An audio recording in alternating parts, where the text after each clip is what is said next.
નમસ્કાર. આજે 3 પ્રસંગો છે. આપ જાણો છો તેમ નિર્જળા એકાદશી કે જેને ભીમ 11 કહેવાય છે, ભીમ 11 અથવા નિર્જળા એકાદશી, ગાયત્રી જયંતિ છે. અને ત્રીજો પર્વ છે રૂકમણી વિવાહ. ભીમ 11ને આપણે વધારે સારી રીતે જાણીએ છીએ. શાસ્ત્રોમાં એમ કીધું છે કે ભીમ 11 નિર્જળા એકાદશી જો થાય એકમાત્ર, તો બાકીની 24 એકાદશી ન થાય તો પણ આનું ફળ એનાથી વિશેષ. કથા, દંતકથા એવી પણ છે કે ગુરુએ કીધું પાંડવોને કે તમારે એકાદશી બધાએ કરવી.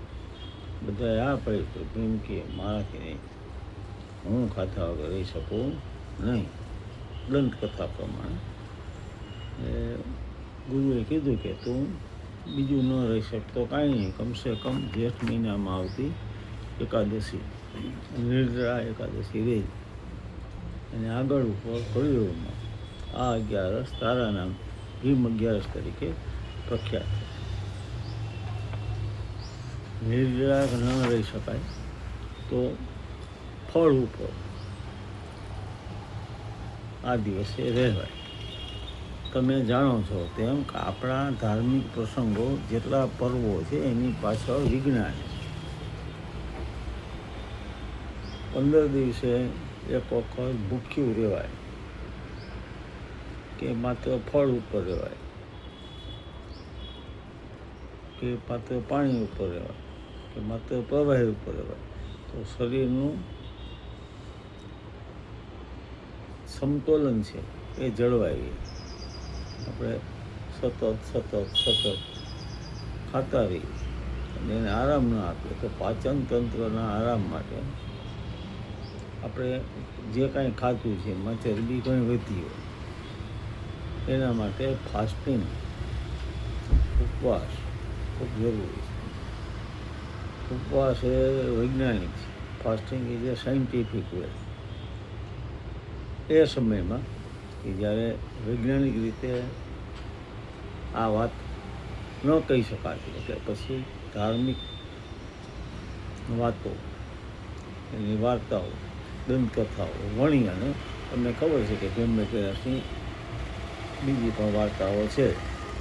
માતા પાર્વતી ગાયનું રૂપ લીધે છે, પાછો સિંહ દોડે છે અને એને બચાવવા માટે ભીમ જાય છે. એ રીતે આખો દિવસ એનો વીતી જાય છે અને એનો નિર્જળા એકાદશી થઈ જાય છે વગેરે વગેરે. આજે આપણે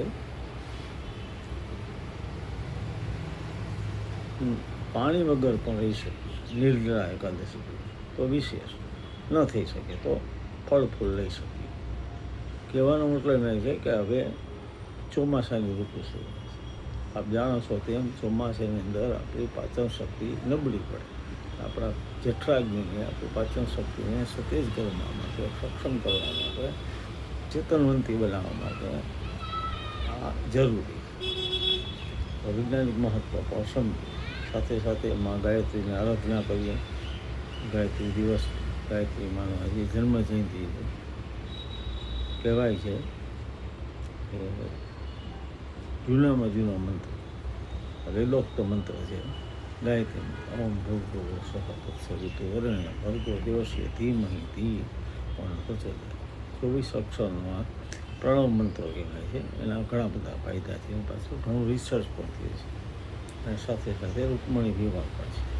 આપણા તહેવારોને સમજીએ, એની પાછળ વિજ્ઞાન સમજીએ અને આપણા બાળકોને પણ સમજાવીએ, યુવાનોને સમજાવીએ, જેથી એ લોકો પણ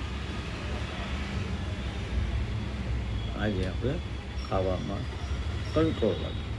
એ તો એવું બને છે કે છે ભીમ 11 ફરાળ એટલું બધું બને ગમતી આ કરતા બે જમતા હતા એ સાહેબ એવું ન બને. એની કાળજી રાખીએ. તહેવારોની શુભેચ્છા. જય